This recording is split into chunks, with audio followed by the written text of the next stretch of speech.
How are you, really?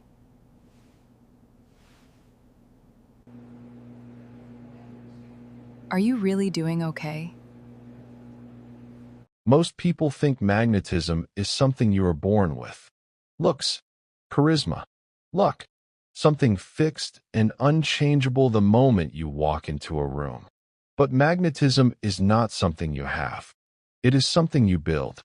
And it is built in the spaces where other people cannot see you, in how you spend your time while you are waiting. While you are waiting for a text back. While you are waiting for a date to call.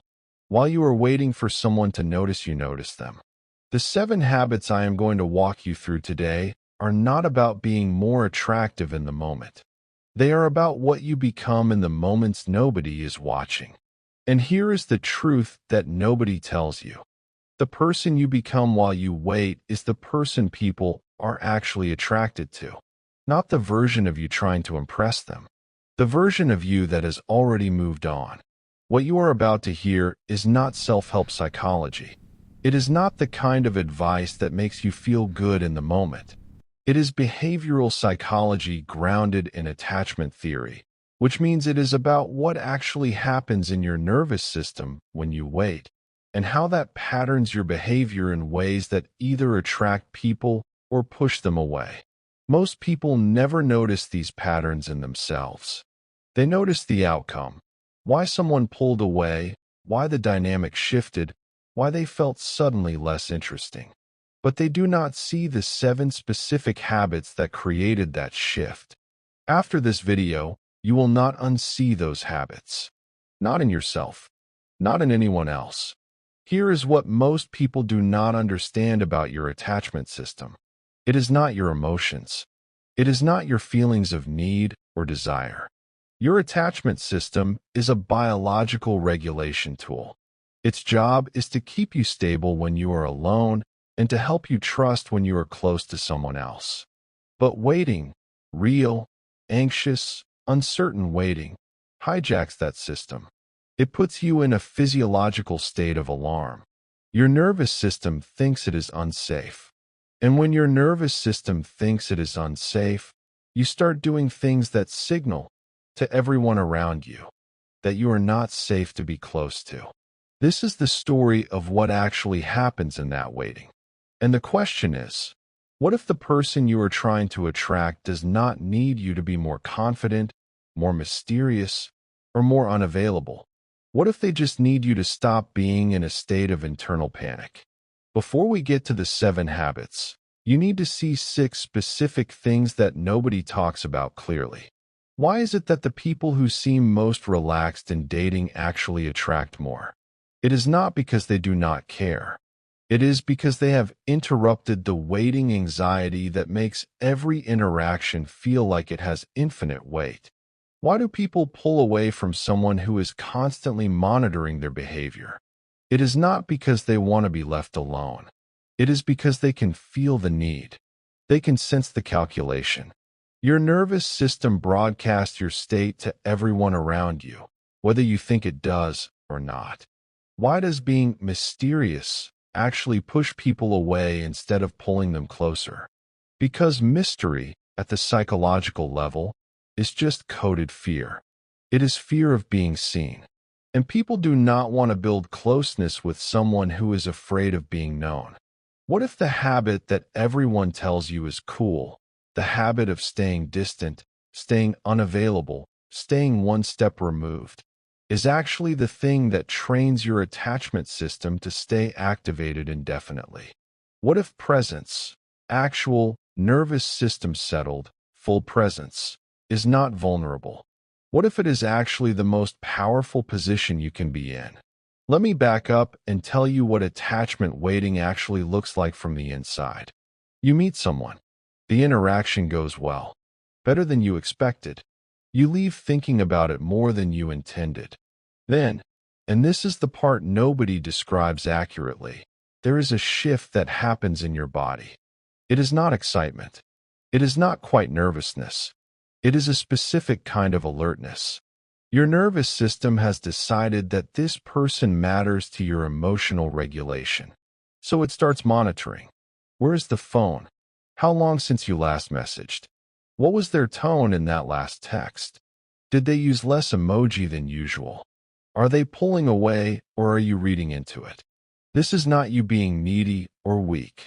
This is your attachment system doing exactly what it evolved to do. Keep you connected to people who matter. The problem is not that your attachment system is broken. The problem is that you are trapped in a state where it never gets to settle. Because here is what nobody tells you. The brain chemistry of waiting for a romantic connection is almost identical to the brain chemistry of threat detection. Your amygdala is activated. Your cortisol is elevated. You are literally in a low-grade alarm state. And the longer you wait without resolution, the more your behavior starts to change. You become more available. You text more. You check your phone more. You start arranging your schedule around the possibility that they might reach out. You interpret silence as rejection. You interpret slowness as disinterest. You start trying to engineer certainty by doing more, saying more, being more. Looking back at these moments in your own life, or even looking at other people in this state right now, you can see it clearly. The desperation is visible, not because there is anything wrong with being attached to someone, but because your nervous system is literally signaling, I am not safe. I cannot regulate myself. I need you to make me feel okay. And people do not want to be in a relationship with someone in that state. Not because they do not care, but because it puts them in a caregiver role instead of a partnership role. It flips the dynamic. And once it flips, it is very hard to flip it back. Habit number 1 is what I call the constant monitor. This is when your awareness is permanently split. Part of you is present with whoever is in front of you. The other part is monitoring your phone, your notifications, the possibility of a text coming in. Here is what this does. It activates your nervous system into what neuroscientists call partial presence. You are not here. You are not there. You are in a state of divided attention that your nervous system reads as a threat state, because you are literally on alert for something outside of this moment. And here is what it signals to other people, that they are not worth your full attention. Not because you do not care, but because your attachment system is so activated that you cannot settle into presence with them. The outcome? People feel it. They feel like they are competing with your phone. They feel secondary. And after they feel secondary a few times, they start acting like it. They pull back. They invest less. And you interpret that as rejection when actually it was a direct response to your divided attention. Habit number 2 is the opposite approach, but it creates the same nervous system activation. I call it the calculated pause. This is when you intentionally wait before responding to a text. The logic is simple. If I respond too fast, I seem desperate. If I wait, I seem like I have options. I seem less available. I seem more valuable. Here is what is true. Intentional waiting does broadcast a certain kind of self-possession. But here is what is also true. Your nervous system knows you are doing this. You are consciously delaying. Your body is in a state of control, which means it is in a state of effort. And effort always bleeds through. The person you are texting can feel the game. They can feel the strategy. Because strategy is just coded anxiety. You are only calculating your response time if you are anxious about what your speed might mean. A person with a settled nervous system does not think about when to respond. They just respond. The outcome is subtle but devastating. You train yourself to have an anxious relationship with communication itself. You cannot just text someone because you want to. You are always calibrating. And the other person, on the receiving end, can feel that calibration. It creates a weird dynamic where neither of you can relax. Habit number 3 is what I call impression management. This is when you are constantly curating which version of yourself shows up based on how you think it will land. You are worried you seem too eager in that last interaction, so you pull back and seem aloof. You worried you were too intense, so you become controlled and measured. You are worried they might see you as anxious, so you perform confidence. Here is what your nervous system is doing while you are doing this. It is activating your top-down cognitive control. You are using willpower to regulate your behavior. And willpower is exhausting. It is not sustainable. And people can feel the effort. There is a specific quality that happens when someone is actually confident. It is relaxation mixed with clarity. There is no effort. There is no performance. There is just, this is who I am, and I do not need you to validate it. But when you are in impression management mode, what people experience is flatness, fakeness, a sense that they are talking to a version of you that you designed for them, not the version that actually exists. The outcome, shallow connection, because you are not allowing yourself to be known. You are presenting a product instead of a person. Habit number 4 is the future focus. This is when your awareness is not here, not with the person in front of you. Your awareness is future focused. Is this going to be a relationship? Are they interested? Where is this going? You are on a first date, and you are already evaluating if they are long-term material. You are in an early conversation, and you are already thinking about whether this could work out. Your mind is always 3 steps ahead. Here is what this does to your nervous system. It puts you in a state of constant evaluation. You are threat scanning for signs of rejection. You are looking for evidence that they are pulling away. You are reading tea leaves trying to predict the future. And because you are looking for those signs, you find them. Your brain is literally in a threat detection mode. A slightly slower text response becomes evidence they are losing interest. A neutral comment becomes a sign they are not that interested. The outcome is that you are never actually here with the person. You are always in a negotiation with a hypothetical future. And that means you are not building real connection. You are building anxiety. Habit number 5 is self-silencing. This is when you start editing yourself in real time. You have a thought, you keep it to yourself. You have an opinion, you soften it. You have a need or a preference, you minimize it. The logic is always the same. If I ask for what I actually want, they might leave. If I want something different, I might create distance. If I take up space, I might lose them. Here is what happens when you do this chronically. Your nervous system learns that your own needs are not safe to express. And when your own needs become unsafe to express, you cannot build a stable sense of self. Your identity becomes entirely dependent on whether this person is interested in you. You become whoever they need you to be. And that is not attractive. That is not even stable. That is a formula for either resentment or self-abandonment. The outcome is this. You attract people who do not actually know you. So even if the relationship continues, it is built on a false foundation. You are always performing. They are always relating to a version that is not real. And that is not love. That is loneliness with someone in the room. Habit number 6 is the unavailability performance. This is the one that feels clever because it seems like you are protecting yourself. You are making yourself hard to get. You are not being too available.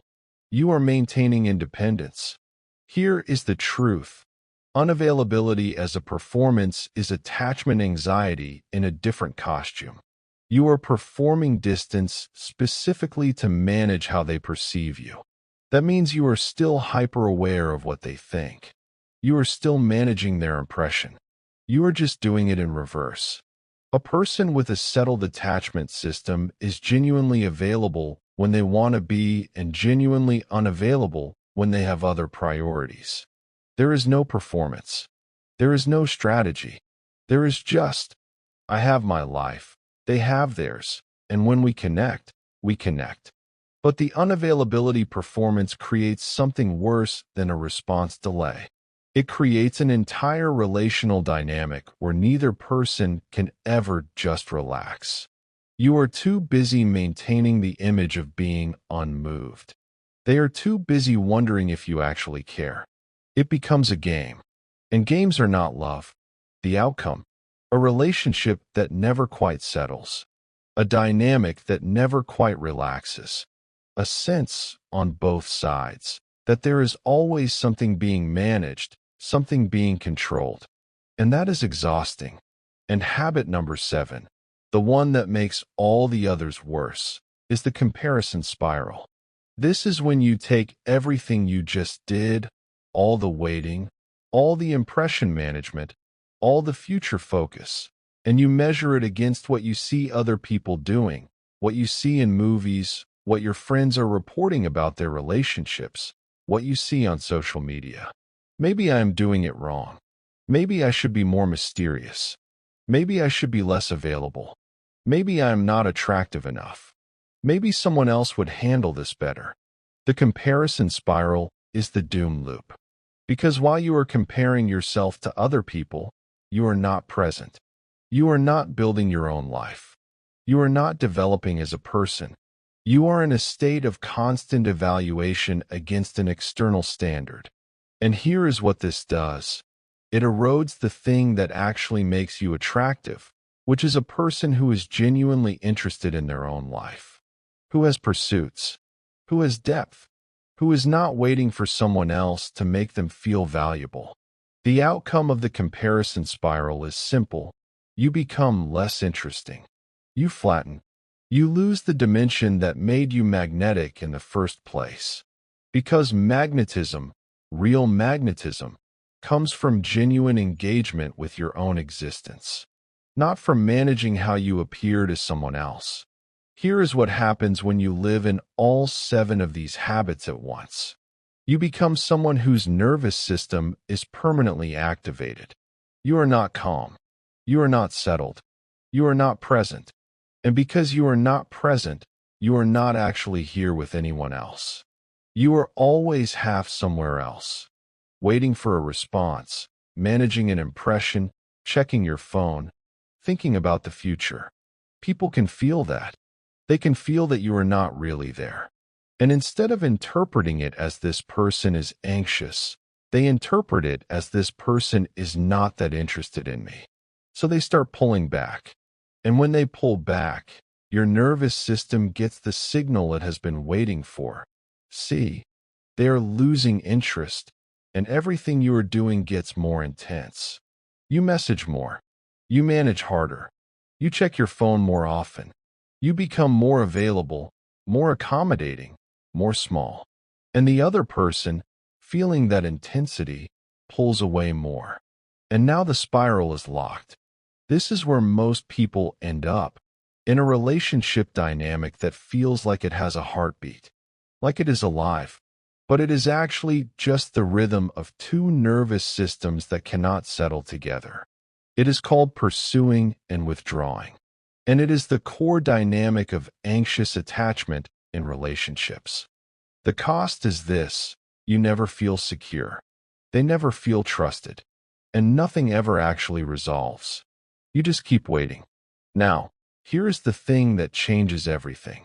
All of these habits, all 7 of them, are based on one single misunderstanding.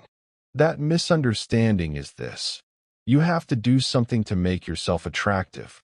You have to manage yourself. You have to edit yourself. You have to make yourself more mysterious, or more available, or more independent. But that is the opposite of what actually creates attraction. What actually creates attraction is this: a person who has stepped out of the waiting, a person who has decided their own life is interesting, who is not waiting for someone else to validate their existence, who can be present because their nervous system is not activated by uncertainty. Here is what is neurologically true. When your nervous system is settled, you send out a signal. Not a smell, not a look, a vibe. An actual physiological state that other people's nervous systems can detect and respond to. A person with a calm, settled nervous system is literally more attractive at the neurological level because being around them feels safe. That is the whole game. That is what every single strategy is trying to achieve, but it achieves it backwards. You do not become attractive by trying to be attractive. You become attractive by becoming the kind of person whose own nervous system is not in a state of alarm, whose life is genuinely interesting because they are genuinely engaged with it, whose presence is powerful because they are actually present. And here is how you start. Before you leave, here is what I want you to try. Over the next 7 days, I am going to give you one habit to replace each one you just heard. One habit per day.